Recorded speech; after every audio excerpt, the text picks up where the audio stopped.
Os cenários de guerra na Europa no século XX.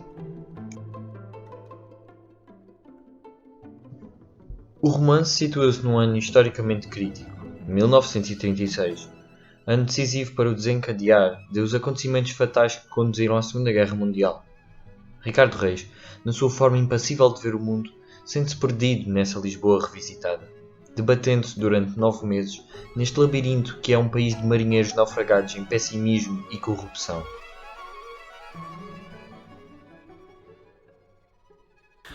O leitor tem acesso aos acontecimentos políticos de 1936 através do protagonista e das reflexões do narrador.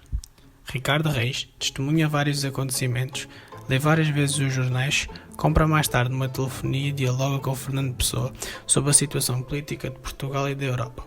Na leitura dos jornais, Reis não concentra a sua atenção apenas nas notícias políticas, pôs os seus olhos também em eventos sociais e culturais que marcaram o ano 1936 numa Europa caótica e colérica.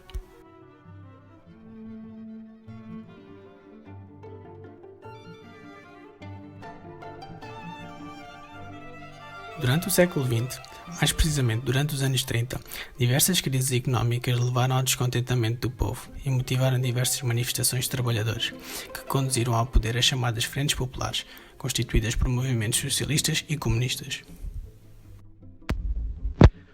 Página 164. França, de governo de concentração republicana, é marcada por diversas crises políticas, ora de tendência totalitária, ora de tendência democrática. Página 352. Políticos franceses, nomeadamente o socialista Léon Blum, declaram-se prontos a constituir um governo de frente popular.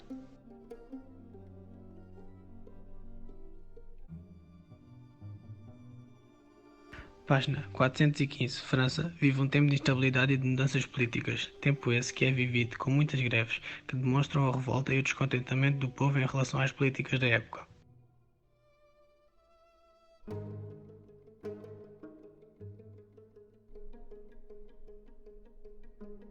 Na Itália, Benito Mussolini foi um político italiano.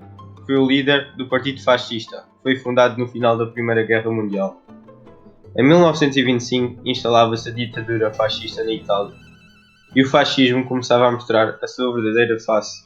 Mussolini definia-se como reacionário, antiparlamentarista, antidemocrático, antiliberal e antissocialista. Durante esta ditadura, ele fechou os jornais da oposição, dissolveu partidos e perseguiu os seus líderes. Restaurou a pena de morte e criou tribunais especiais compostos por membros fascistas. Durante a Segunda Guerra Mundial, ele aliou-se a Hitler, decidido no auge das suas conquistas e aumento de território.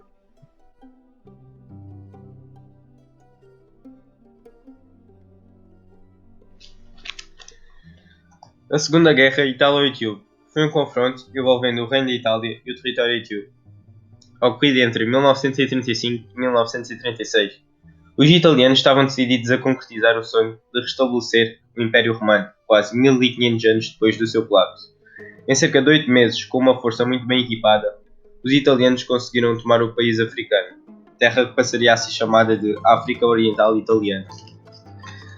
Este sucesso e aos de Mussolini e seu império não durou muito tempo, porque depois da decisão de se ter aliada aos alemães, a Etiópia conseguiria a sua independência em 1941.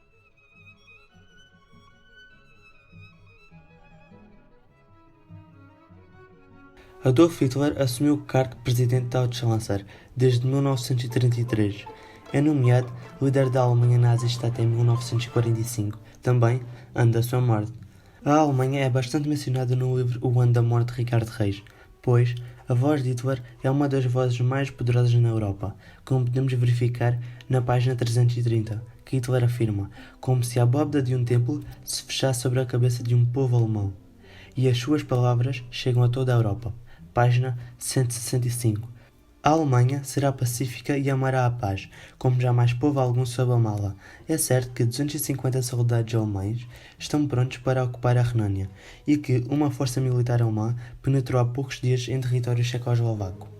Pois, em 1936, Hitler invade a Renânia, como podemos observar na página 283. a Alemanha anuncia que não retirará as suas tropas da Renânia. Tal como disse Hitler, ou dominamos o nosso destino, ou perecemos. Assim sendo, José Saramago recorre à ironia para descrever a atitude da Alemanha. Assim, dá a entender ao leitor que Hitler, ao dizer que está a amar a paz, está a mentir, uma vez que os seus soldados invadiram a Checoslováquia. Portugal e a Alemanha tinham algumas semelhanças ideológicas, mas, claro que existem diferenças, como podemos ver na página 304. Claro que na Alemanha o povo é outro, devíamos aprender com os ditos alemães. Apesar do povo ser diferente, faltava pouco para se tornar igual. Porém, esta ironia destaca a proximidade dos povos, expondo a fase mais escura de Salazar. As propagandas da Alemanha também chegavam a Portugal, mostrando assim uma imagem pacífica do país, como podemos observar na chegada de operários e da juventude hitleriana. Página 251. São alemães os excursionistas, operários de frente alemã, trabalho. E página 431. Os jornais contaram que 25 estudantes de juventude hitleriana de Hamburgo visitam o nosso país em viagem de estudo, em propaganda dos ideais nacionais socialistas, destacando a passagem de Zeppelin em Lisboa. Página 337. O Zeppelin passou mesmo por cima do hotel, ele a sobrevoar a cidade de Lisboa. O dirigível é alemão e a suástica é hoje o emblema da Alemanha dos nazis.